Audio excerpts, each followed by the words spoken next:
E aí, galera, espero que vocês estejam todos bem. Eu sou o professor Jonas, sou professor de matemática.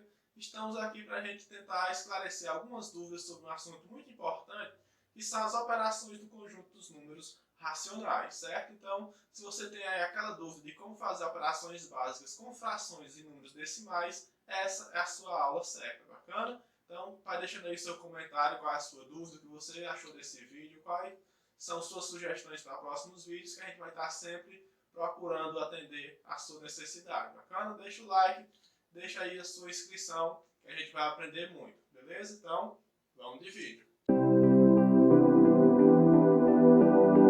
Como eu havia falado, a gente vai comentar um pouco sobre as operações básicas no conjunto dos números racionais. Aquele conjunto representado pela letra Q, que pode ser escrito como uma divisão entre dois números inteiros, né? A e B inteiros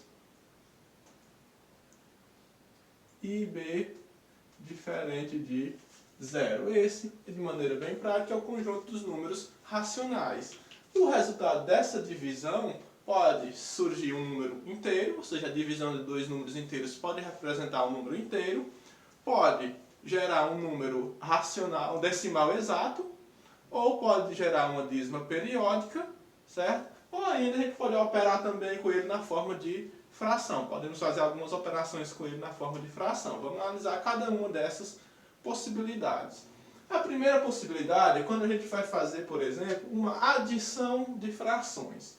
O primeiro caso que pode ocorrer é esse aqui, ó, em que a gente tem frações com denominadores iguais. Isso é tranquilo demais da gente fazer, porque como os denominadores são iguais, basta apenas que a gente conserve esse denominador e some os numeradores, certo?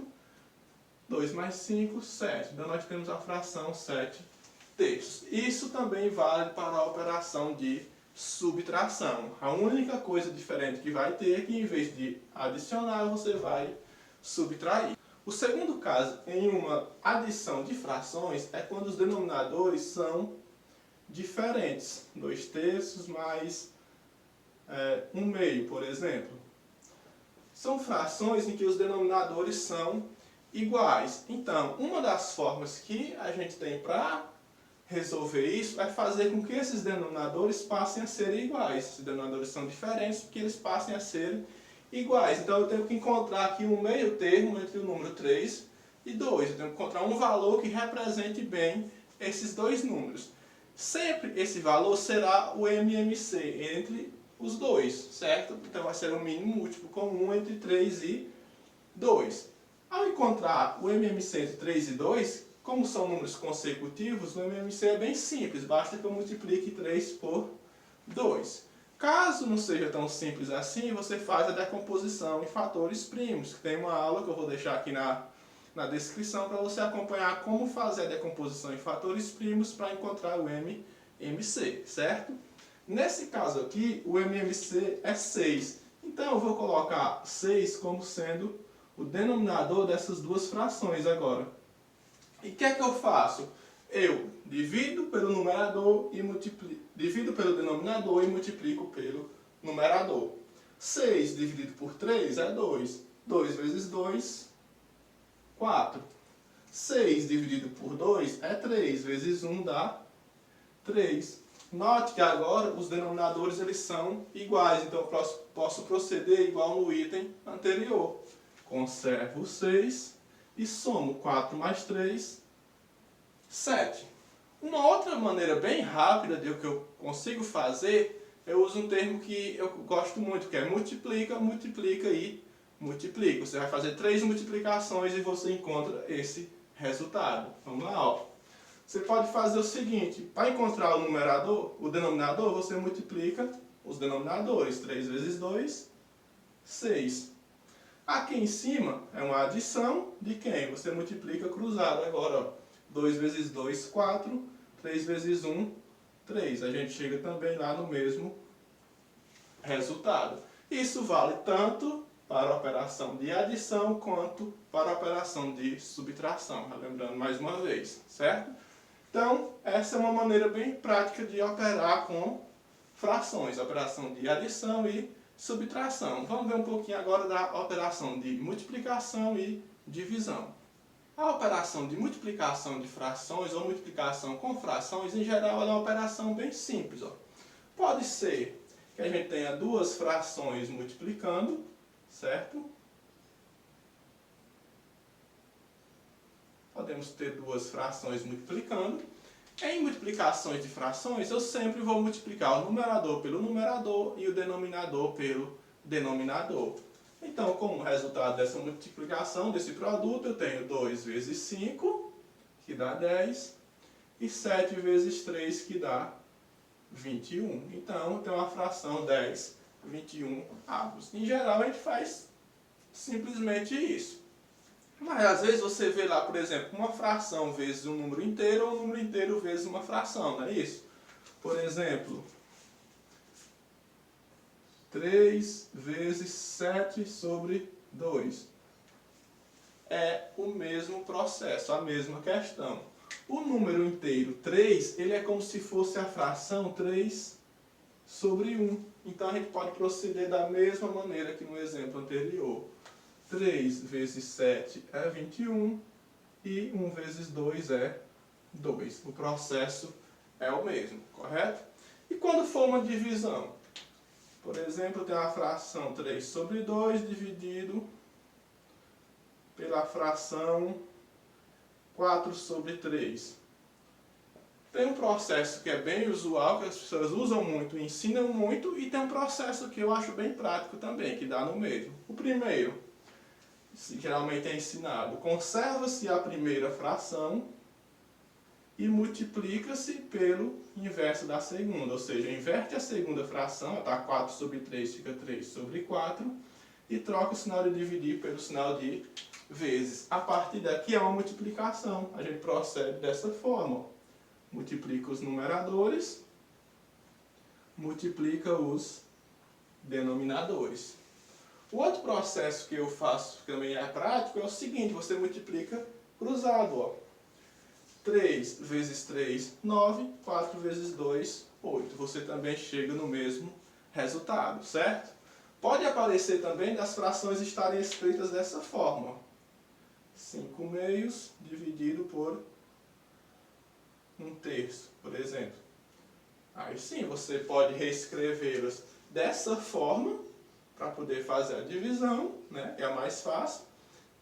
Então, eu já escrevo logo, ó, 5 sobre 2, dividido por 1/3.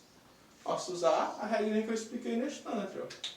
5 vezes 3 dá 15, e 1 vezes 2 dá 2. Então, a fração 15 sobre 2. Ou então, na hora de reescrever, você já reescreve fazendo o processo lá, ó, 5 sobre 2, ou seja, a primeira, troca o sinal de dividir por vezes e inverte a segunda. 1/3 fica 3 sobre 1, também vai dar a mesma coisa, ó, 15 sobre 2, certo?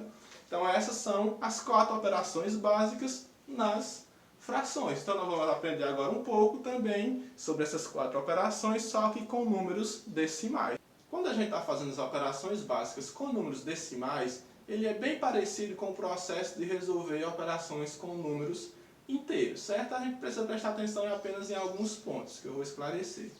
Por exemplo, se eu quero adicionar a fração ao decimal 25 centésimos com o decimal 33 décimos, eu organizo da seguinte forma. Eu faço a armação, como a gente costuma chamar, ou seja, 0,25, que é 25 centésimos, e eu tenho que observar quem é a parte inteira do número, quem é a parte decimal. Nos dois, a parte inteira é o zero, então zero embaixo do zero, vírgula embaixo de vírgula, parte decimal embaixo da parte decimal, certo? Esse aqui não tem a parte centesimal, então deixa dessa forma, ou você pode acrescentar um zero. 0,3 é a mesma coisa que 0,30. E fazemos a soma, a adição. 5 mais 0 é 5, 2 mais 3 também é 5, e 0 mais 0 é 0. Basta descer a vírgula na mesma posição, que já está embaixo, está no local certo, ou você conta. Não são dois números após a vírgula, aqui também tem que ter 2. O mesmo processo vale para a subtração, correto? Quando for uma multiplicação, vamos multiplicar esses mesmos números, 0,25 vezes 0,3. Nesse caso, eu não preciso me preocupar em colocar decimal embaixo de decimal, vírgula embaixo de vírgula. Armo a conta normalmente, 0,25, 0,3 e multiplico também da forma normal. 3 vezes 5, 15, vai 1. 3 vezes 2, 6, mais 1, 7. 3 vezes 0, 0. Salto um valor aqui, ó, 0 vezes 5, 0. 0 vezes 2, 0. E 0 vezes 0 dá 0. Adiciono agora, ó, 5, 7, 0, 0. Nesse eu tenho que prestar atenção no seguinte, na hora de colocar a vírgula. Eu conto todas as casas decimais que tiverem. Então tem 1, 2, 3 com essa. Então eu tenho que contar aqui também, ó, 1, 2, 3. Então esse aqui é o resultado da multiplicação de 0,25, ou seja, de 25 centésimos por 3 décimos. Na adição eu conto apenas de 1, que é o que tiver mais, e coloco aqui. Na multiplicação eu conto todas as casas decimais, correto? Então essas são a adição e subtração, você faz de maneira parecida, e a multiplicação. Vamos ver um exemplo da divisão. Na divisão com decimais, a gente vai sempre procurar igualar o número de casas decimais do dividendo com o divisor. A partir daí a gente prossegue com o processo de divisão normal, que já é conhecido para os números inteiros. Por exemplo, se eu quero dividir 25 centésimos por 5 inteiros, como é que eu vou proceder? Eu faço o seguinte, coloco aqui 0,25, coloco o 5. Esse aqui tem duas casas decimais, certo? Então, eu tenho que colocar aqui, ó, 2 zeros para igualar isso aí. A partir daí, eu tiro essa vírgula. Então, eu tenho 25 dividido por 500. Mas não consigo dividir 25 por 500. Então, eu coloco um zero e uma vírgula. Ainda não dá. Então, eu coloco outro zero e outro zero. Agora, esse número é maior que esse, então tem como eu dividir. Eu posso simplificar por 10, simplifico por 10. Tenho 25 dividido por 5, que é 5. Então, eu tenho aqui a divisão de 25 centésimos por 5 inteiros. Se os decimais estiverem aqui e for mais, eu coloco no outro. Eu sempre procuro igualar as casas decimais. Uma outra forma de resolver essa questão seria a seguinte. Transformo esse número que está em decimal em uma fração. Quem é 25 centésimos? É 25 sobre 100. Eu coloco o número sem a vírgula, o número 1 e 2 zeros, um para cada casa decimal. O próprio processo de ler o número já nos diz qual é a fração, ó, 25 centésimos, é 25 sobre 100, dividido por 5. Divisão de frações. Como? Ora, o 5 é a mesma coisa que 5 sobre 1. Fazemos o processo prático, ó. Multiplica e multiplica, certo? Agora você pode fazer essa divisão aqui, certo? Ainda pode simplificar um pouco mais, ó. Divide por 5, que dá 5. Divide por 5, que dá 100. Posso resolver agora, ó. 5 sobre 100, ó, é o 5. Eu estou dividindo por 100, então vem duas casas decimais para a esquerda. Uma, duas, ó. Uma, duas. E coloco a vírgula. Então, uma casa, duas casas. Então, está aqui também a divisão de 25 centésimos por 5 inteiros, certo? Então, essa é a operação de divisão com números na forma decimal, beleza? A gente viu adição, multiplicação e divisão com números fracionários, adição, multiplicação e divisão com números decimais. Espero que tenha ajudado vocês aí. Qualquer coisa, qualquer dúvida, você pode deixar nos comentários e eu vou estar procurando responder, certo? Um abraço, fiquem todos com Deus e a gente vai sempre procurando aprender mais em cada aula que eu colocar aqui, beleza? Um abraço.